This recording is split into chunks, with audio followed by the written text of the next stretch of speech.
تاریخ نے یہ دیکھا کہ مسلمانوں کی ایک شاہ نشان سلطنت ہوا کرتی تھی، یاد رکھیے، ہے نا؟ شاہ نشان بہت زبردست سلطنت ہوا کرتی تھی، اور ہوا یوں کہ یہ میں بات کہنا ہوں تقریباً 1230 1240 سن عیسوی کی، ہے نا؟ اور مسلمانوں کا ایک بہت بڑا ملک ہوا کرتا تھا جس کا نام تھا سلطنت خوارزم۔ سلطنت خوارزم کا حال یہ تھا کہ ان کی حدودیں جا کے لگتی تھی منگول سلطنت سے، جس کے اندر چنگیز خان نے کچھ ہی سال پہلے ایک زبردست اور بہترین حکومت قائم کی تھی، جس میں اس نے منگولیا اور چین وغیرہ ساری چیزوں پہ اس نے اپنا حکومت جما لی۔ اب اس کا ایک بدلہ تھا، اس کے دل میں خواہش تھی چین سے بدلہ لینے کی، اس نے بدلہ لے لیا، اس نے چین کو آگ لگا دی، حکمرانی کر لی۔ اب اس کے پاس کوئی کام باقی نہ رہا۔ اس نے دیکھا کہ بازو ایک مسلم سلطنت ہے، اس نے خط اور کتابت کی اور کہا کہ آپ کی سلطنت ہماری سلطنت سے لگتی ہے، اب ہم تھوڑے معاہدے کریں گے، تجارتی معاہدے کریں گے، فلاں کریں گے۔ سلطنت خوارزم کے بادشاہ نے وہ لوگوں کو پکڑ لیا، کہا تم تو مخبری کرنے آئے ہو ہمارے ملک۔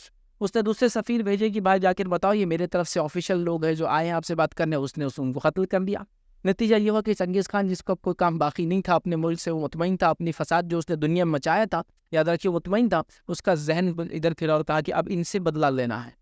اور سلطنت خوارزم جو ہوتی یاد رکھیے وہ آج کے زمانے کے کابل سے شروع ہوتی، ازبکستان، ترکمنستان، ایران کا ایک بہت بڑا حصہ، افغانستان پورا، یہ تمام چیزوں کو مل کر ایک سلطنت خوارزم بنتی تھی۔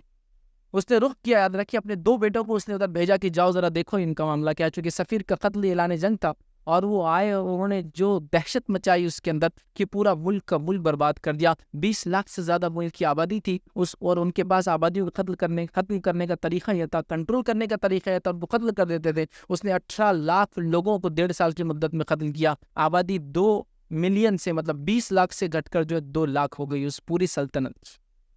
بہرحال وہاں بھی وہ خاموش نہیں بیٹھا، وہاں سے اس نے عباسی خلافت کی طرف رخ کیا، اور پھر 1258 میں بغداد پہ حملہ کیا۔ اور بغداد پہ جب حملہ کیا، جس کے تعلق سے تاریخ یہ کہتی ہے کہ بغداد پہ جب انہوں نے جیت حاصل کی، اور اس کے بعد جو فوریزیاں انہوں نے مچائی کہ 1 ملین مسلمانوں کو، 10 لاکھ مسلمانوں کو صرف ایک دن میں قتل کیا، تاریخ میں لوگوں نے لکھا کہ یہ بلڈیسٹ ڈے، دنیا کی تاریخ کا سب سے خونریز واقعہ تھا۔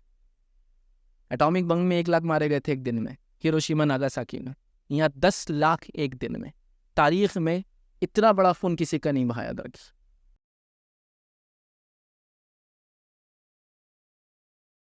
السلام علیکم، آپ بھی ہمارے اس کام میں تعاون کریں اپنی زکات و صدقات کے ذریعے۔ ڈونیشن ڈیٹیلز کے لیے ڈونیٹ اس پر کلک کریں۔ اگر آپ کو ہمارے ویڈیوز پسند آئے ہیں تو اسے شیئر کریں اور سب کے حقدار بنیں۔ روزانہ ہمارے ویڈیوز کو پانے کے لیے ہمارے یوٹیوب چینل کو سبسکرائب کریں اور بیل آئکن دبائیں۔ ہم سے دیگر سوشل میڈیا پہ جڑنے کے لیے ویڈیو میں دیے گئے آئی ڈی کو سرچ کریں۔ جزاک اللہ۔